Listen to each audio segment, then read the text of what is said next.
Once people feel disconnected from their environment, they will typically start to experience a lack of meaning making in life.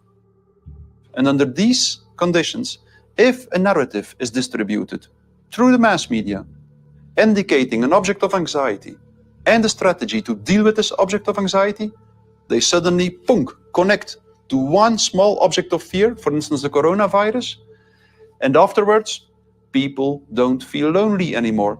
They feel connected again. Let me hear it if you have the Pfizer vaccine. Let me hear it from Moderna.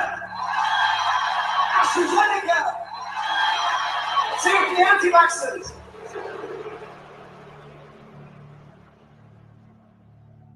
The new kind of social bond is highly problematic, just because the connections between the individuals even deteriorate more, and the bond between the individual and the collective becomes stronger and stronger and stronger, which make them willing to sacrifice everything for the collective. Its health, its wealth, the future of its children, everything. Something else that is really characteristic of individuals in mass formation is that they become radically intolerant for dissonant voices. The people who are not getting vaccines, it's time to start shaming them. What else? Or leave them behind. Vaccinated person having a heart attack? Yes, come right on in. We'll take care of you. Unvaccinated guy? Rest in peace, Wheezy. Put your mask on!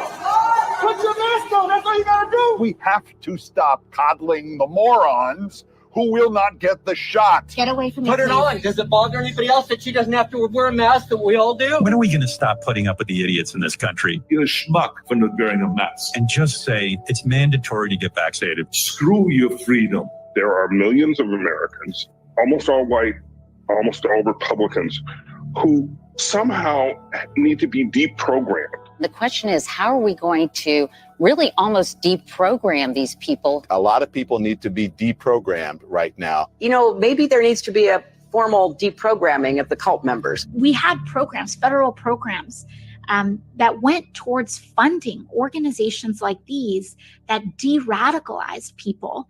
And President Trump pulled the plug.